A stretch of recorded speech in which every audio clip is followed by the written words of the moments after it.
시청자 여러분 안녕하십니까? 검찰의 대반란이 일어나고 있습니다. 지난해 10월 3일 개천절 집회 이래로 문재인 정권에 대한 가장 큰 타격이 되고 있습니다. 문재인 정권은 정권의 중심부부터 흔들릴 것입니다. 문재인과 윤석열의 이 게임은 윤석열의 승리로 끝나가고 있습니다. 평검사들에 이어서 고검장 6명 집단 반발 성명을 발표했습니다.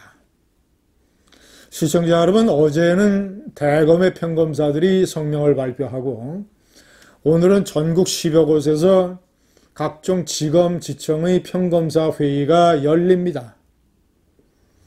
자, 그런 가운데 오늘 전국의 고검장 6명이 집단 성명을 발표했습니다. 고검장은 군대로 따지면 군단장들입니다. 군단장들이 집단으로 항거 성명을 발표한 것입니다. 쿠데타가 일어난 것이고 그 쿠데타가 성공할 것은 명약관화합니다. 고검장들이기 때문에, 경륜이 남다른 사람들이기 때문에 그들이 어떤 논리로 추미애의 윤석열 총장 직무 집행 정지를 반박을 했는가를 제가 일단은 핵심만 소개를 해드리겠습니다. 검찰총장의 임기제도는 역사적 경험을 바탕으로 정치 외풍을 차단하고 직무의 독립성 확보를 위한 법률적 장치이다. 법무부 장관이 검찰총장에 대한 수사지휘권 행사에서부터 직무 집행정지에 이르기까지 많은 논란이 빚어지는 이유는 일련의 조치들이 총장 임기제를 무력화하고 궁극적으로 검찰의 정치적 중립을 훼손한다는 우려가 있기 때문이다. 아주 단도직입적으로 얘기하고 있습니다. 총장 임기제를 무력화하고 검찰의 정치적 중립을 훼손하려는 것이다. 최근 몇 달 동안 수차례 발동된 구체적 사건에 대한 수사 지휘는 굳이 우리 사법 역사를 비춰보지 않더라도 횟수와 내용 측면에서 신중함과 절제를 충족하였는지 회의적이다. 신중함과 절제가 없다는 뜻이죠. 일부 감찰 지시사항의 경우 구체적인 사건에 대한 수사와 재판에 관여할 목적으로 진행된다는 논란이 있고, 검찰 지시사항과 징계 청구 사유가 감찰 지시사항과 징계 청구 사유가 대부분 불일치한다는 점에서도 절차와 방식, 내용의 적정성에 의문이 있다. 또한 징계 청구의 주된 사유가 검찰총장의 개인적 사안이라기보다는 총장으로서의 직무 수행과 관련된 내용이라는 점에서 검찰의 정치적 중립성 보장과도 직결되는 문제다. 자, 마지막으로 따라서 형사사법의 영역인 특정 사건의 수사 등 과정에서 총장의 지휘감독과 판단 등을 문제 삼아 직책을 박탈하려는 것은 아닌지 깊은 우려를 표하는 바이다. 한마디로 정리하면 최동욱 사건 때처럼 검찰총장의 개인적인 비위 이런 걸로 인해서 감찰을 하려는 게 아니라 검찰총장이 각종 수사 사건에 관한 지휘나 판단, 정책 이런 것을 문제 삼아서 감찰을 하려고 하고 직무를 정지시키니까 이것은 검찰의 정치적 중립을 지극히 훼손하는 것이다 라는 내용이죠. 검찰총장이 사건을 지휘하고 하는데 사실 현실적으로도 아무런 문제가 없었지만 이것을 트집 잡아서 감찰한다는 게 말이 되는가? 그렇다면 검찰총장의 임기제는 왜 만들었는가? 이런 내용 아니겠습니까?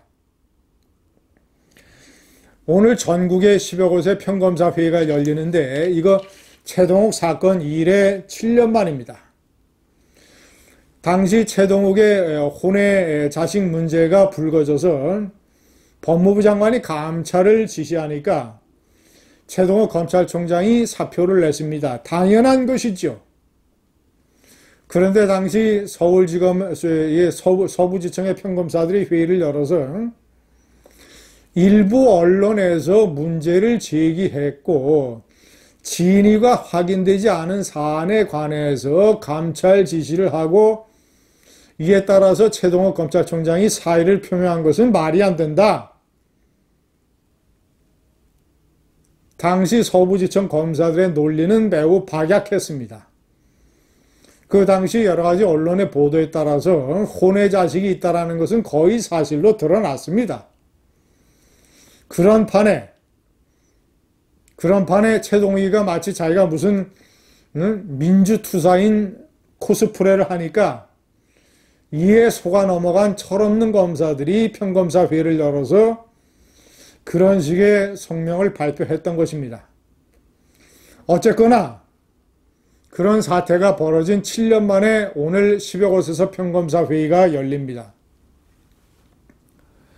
대검의 평검사들도 어제 성명을 발표했습니다.